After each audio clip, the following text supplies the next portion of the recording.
वो लेकर तत्कालीन कांग्रेस सरकार को बचाया था। तो इसलिए मुझे याद आता है, जो मैं पहले भी बोल चुका हूं पार्लियामेंट में, वो रिपीट कर देता हूं। आपने तमाम फिल्मों में वो डायलॉग सुना होगा ना कि 20 बरस पहले की बात है।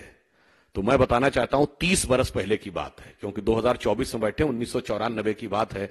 तो वो पुराना फिल्म का गीत मुझे परिवर्तित होकर याद आता है कि ये सारी भ्रष्टाचारी पार्टियां एक दूसरे से, झारखंड मुक्ति मोर्चा और कांग्रेस तब भी साथ थी, अब भी साथ हैं, तो मानो एक दूसरे से कह रही हूं कि 30 साल पहले मुझे तुमसे प्यार था, जिया बेकरार था, यही भ्रष्टाचार था, आज भी है और कल भी रहेगा। मान्यवर, मैंने तो आपको उदाहरण 2014 की दीपावली से दे दिया कि जब मोदी जी ने जाकर अपने परिवार के साथ लोग दीपावली मनाते हैं, उन्होंने पहली दीपावली सेना पे मनाई थी, सेना के जवानों के साथ, और परिवार उसी समय छोड़ दिया था। हमारे लिए पार्टी परिवार है, देश परिवार है, उनके लिए परिवार ही पार्टी है और परिवार ही देश है। जरूरत हो तो देश को कुछ भी कीमत चुकानी पड़े, परिवार के हित के लिए चुकानी पड़ सकती है।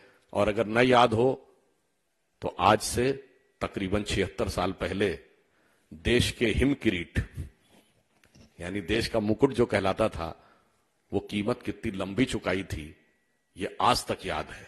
इसलिए जो लोग इस देश को परिवार मानते हैं, उनकी सोच उसने 2019 में उस गलती को सुधारा। मैं कश्मीर की बात कर रहा हूं।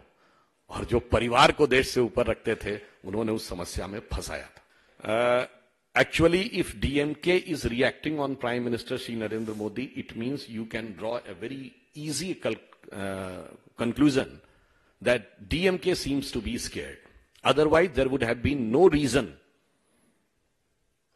since around several months and a year when they have unnecessary, or I will say deliberately with the design, have started propagating this type of dastardly ideas like eradication of Sanatan Dharma.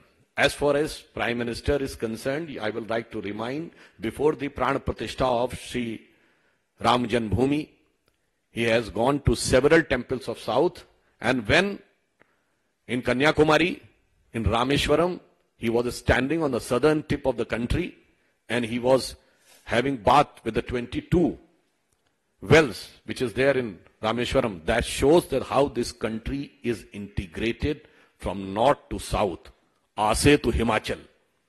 I think DMK is still relying upon that old age, outdated, divisive ideology which has been totally rejected by the people of the country, and we are quite sure that this time Tamil Nadu से, उसी दक्षिणी छोर से जहां एक बिंदु पर 3 समुद्र मिलते हैं, इस सेंटेंस का कोई मीनिंग बाद में निकालिएगा जाके, वहां से वो धारा उठेगी और भारत की राजनीति में युगांतकारी परिवर्तन जो प्रधानमंत्री श्री नरेंद्र मोदी जी के नेतृत्व में शुरू हुआ है, उसको निर्णायक परिणति तक पहुंचाएगी। Means an epoch making paradigm shift which has been started under the able leadership of prime minister Shri Narendra Modi.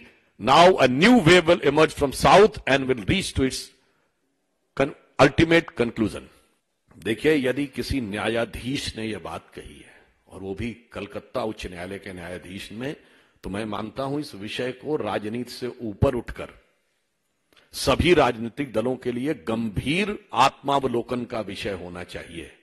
यह बंगाल की सरकार के ऊपर एक ऐसी टिप्पणी है जो आज तक साफ दिखाई पड़ रहा था, पर आंखों देखे हुए भी, जिसे मक्खी निगलना शब्द कहते हैं, वो पश्चिम बंगाल की सरकार चंद कट्टरपंथी वोटों की सियासत के लिए जो कर रही थी, मुझे लगता है कि वो भाव अब जन जन से उठकर, सामाजिक कार्यकर्ताओं से उठकर, अगर न्यायाधीश महोदय ने भी ये बोला है, तो मुझे लगता है ये पश्चिम बंगाल सरकार की नैतिक पराजय है और पश्चिम बंगाल के भविष्य के लिए एक गंभीर चेतावनी है।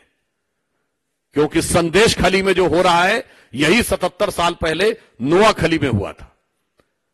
तो ये एक प्रकार का संकेत है किसी प्रबुद्ध न्यायाधीश के द्वारा कि भविष्य में क्या संभावना हो सकती है। बहुत जी न्यूज़।